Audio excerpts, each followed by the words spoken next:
I would like to talk with you about how we understand the role of gut microbiota in human in the host health on the strain level, and how we follow the core host postulates and also the ecological concept to understand the role of gut microbiota. I would like to leave the nutritional modulate the gut microbiota in the metabolic diseases to the next month to the forum maybe. Okay. Okay, so it has been a common sense that we are superorganism. So every human being has a huge number of diverse microbes living in and inside our body, so particularly in our gut. So according to the latest data, the total cells of our gut microbiota can be 1.3 times that of the total human cells. The numbers of genes encoded by our gut microbiota can be 100 to 150 times more than our human genes.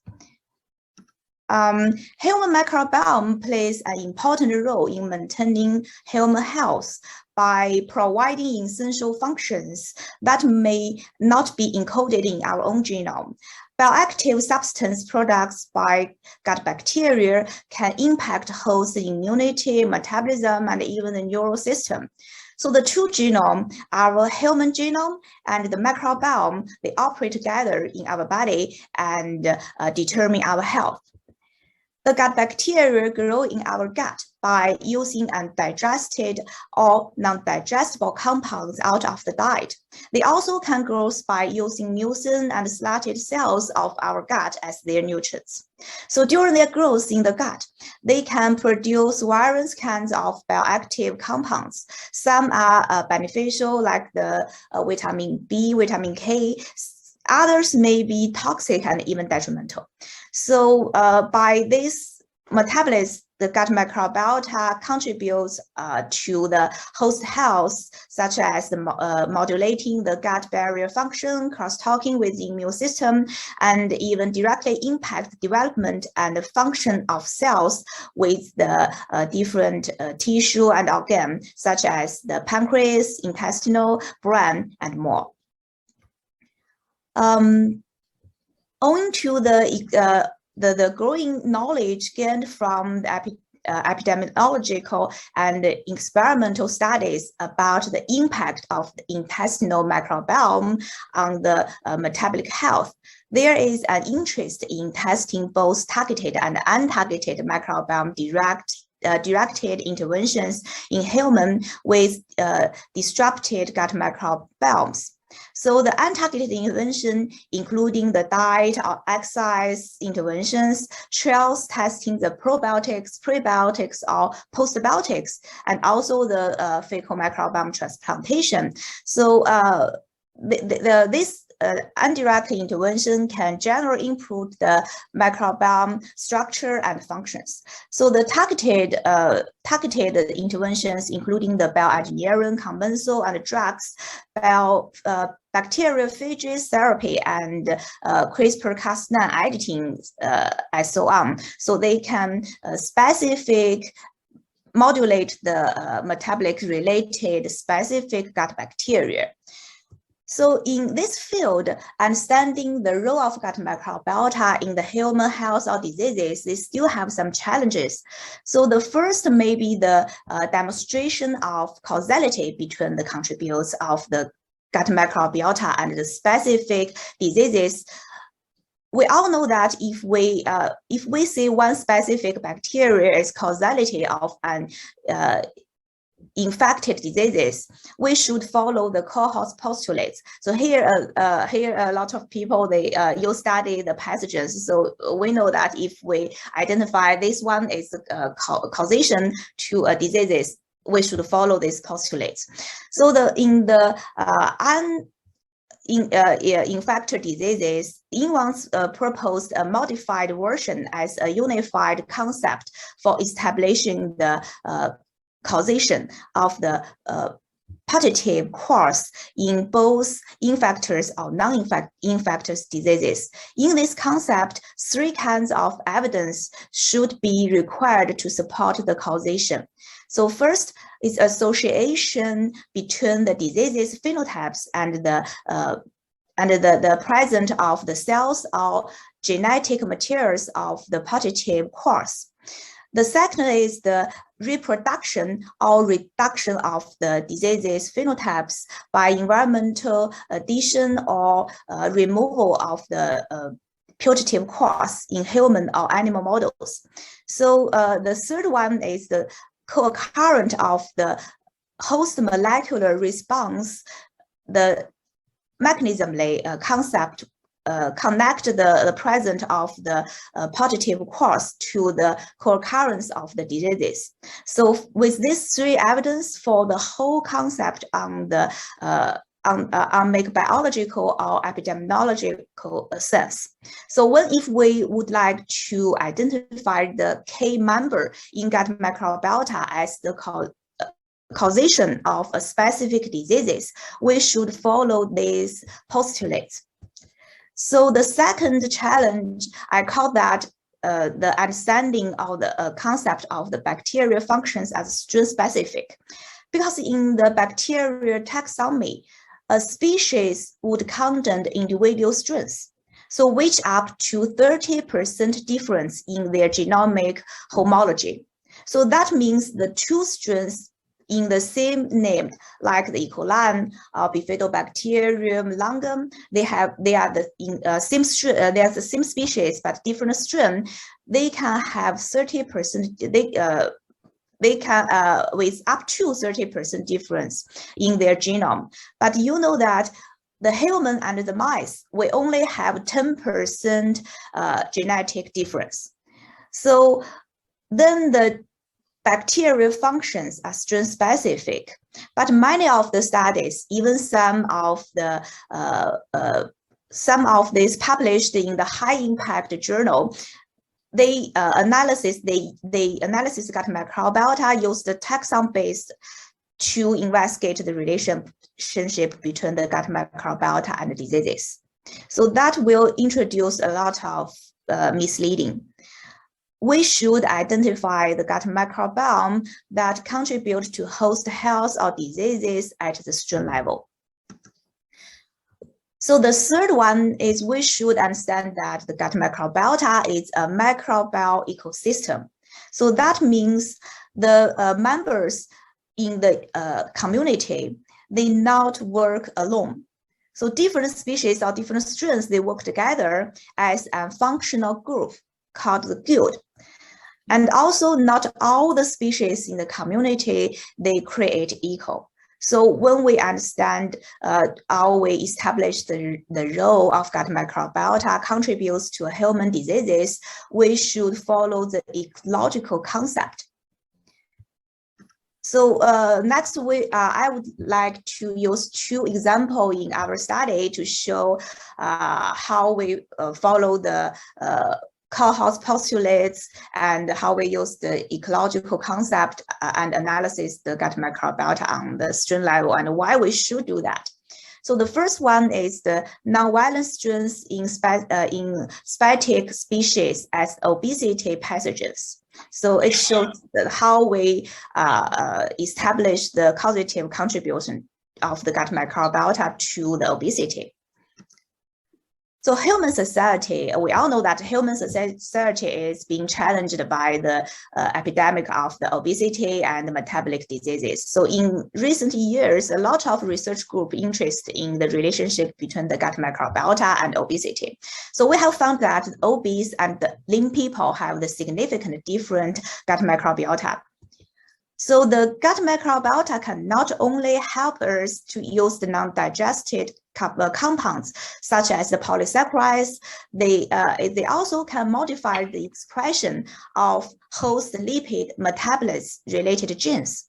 The high-fat diet changes the gut microbiota structure, and then the gut barrier is impaired. More gram-negative bacteria realize the lipopolysaccharides, LPS, enter the host bloodstream, and provoke the chronic inflammation and induce the adiposity and insulin resistance. So moreover, if we transplant the gut microbiota from the obese human to the germ-free mice, this recipient mice will develop the obesity phenotype. So it seems that the whole microbiota here, the whole gut microbiota can work as a pathogen-like entirety. So the question has become whether we can identify the specific members of the gut microbiota that are more relevant than others to the causative role of the microbiota in human obesity. If so, these members of the gut microbiota might serve as the new targeted for the obesity control. So this is our morbidly obese patient. When he came to us, he is 175 kilograms. So we decided to give him the diet intervention with our established special diet. This diet is composed of the whole grains, the traditional Chinese medicine food, and prebiotics. We call that the WTP diet. And we have showed that this diet can aggravate the gut microbiota in our previous study. So during 23 weeks dietary intervention, this patient lost over 50 kilograms. Moreover, he recovered from the metabolic syndromes after 9 weeks. We also found that the LPS binding protein significantly reduced, suggesting that the LPS from the gut microbiota decreased during the dietary intervention. The decrease of this antigen brought antigen load from the gut microbiota then lead the attenuation of the chronic inflammation of the patient. So by DNA fingerprinting analysis of the fecal bacteria, we found that these patients lose these 3 populations only 4 weeks after dietary intervention. And these populations is a predominant bacteria in their gut when they at the obesity status. Also, they sequence these 3 populations. They are the gram-negative pathogen-like bacteria. By metagenomic sequencing, we also found that the significant decrease of the lipopolysaccharides synthetic pathway of the gram-negative bacteria. Then we use the sequencing guide approach to isolate of this positive agent and obtained a single strain. We call this strain is B29, and this strain is the Enterobacteria clausia. Then we inoculate this single strain B29 to reproduction obesity in germ-free mice. So germ-free animals are separated to the 4 groups fed on high-fat diet or normal diet. One group of high-fat or normal diet were inoculated with B29.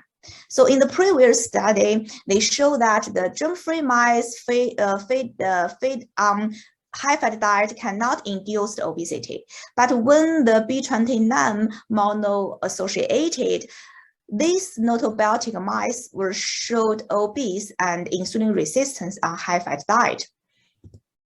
And they also had disrupted lipid metabolism.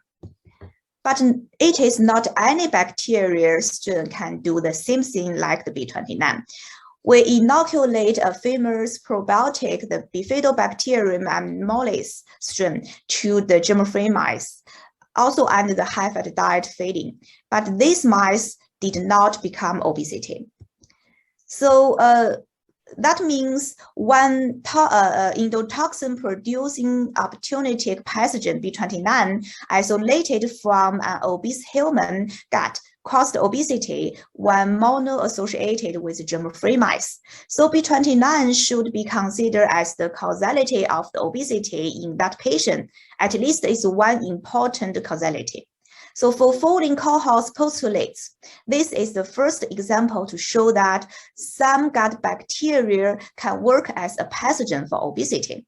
However, the molecular mechanisms for obesity induced by the B29 strain remains elusive. So we work with our colleagues, Dr. Philippe Rahad in INHA in France, to realize the molecular crosstalk between the B29 and the host for obesity induction.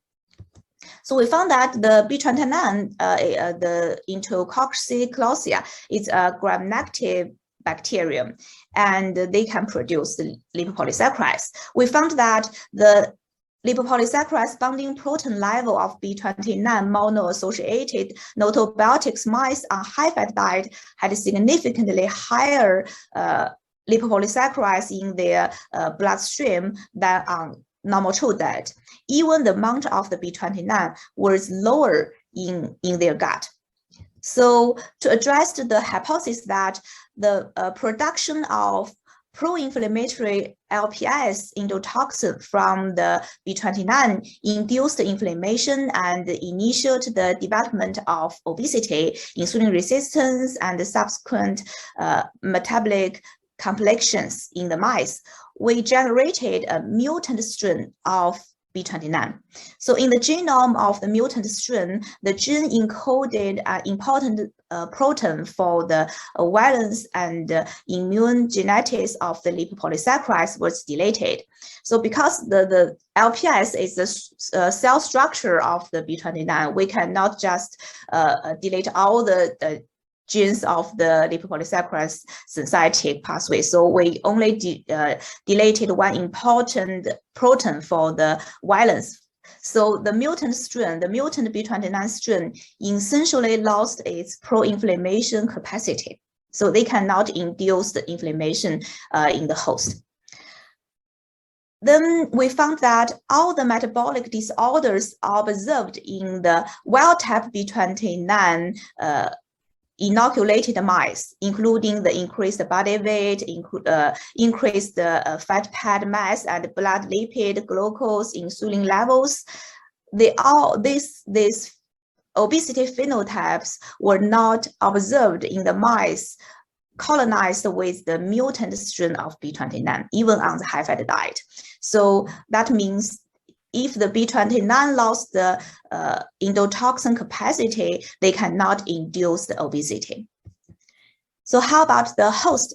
Because we know the LPS for the B29 is important. So which is the receptor of the host for the B29. So we all know that toll-like receptor 4 is the lipopolysaccharides receptor and the content of the immune system in the host, contribute to the development of metabolic syndrome by linking the inflammation with insulin resistance. So we try to investigate whether the endotoxin producing B29 induced obesity in germ-free mice with or without the toll-like receptor deficiency to decipher if the B29 acts through the lipopolysaccharides toll-like receptor 4 signaling pathway. So we used germ-free mice, they deficiency of the toll-like receptor 4 genes.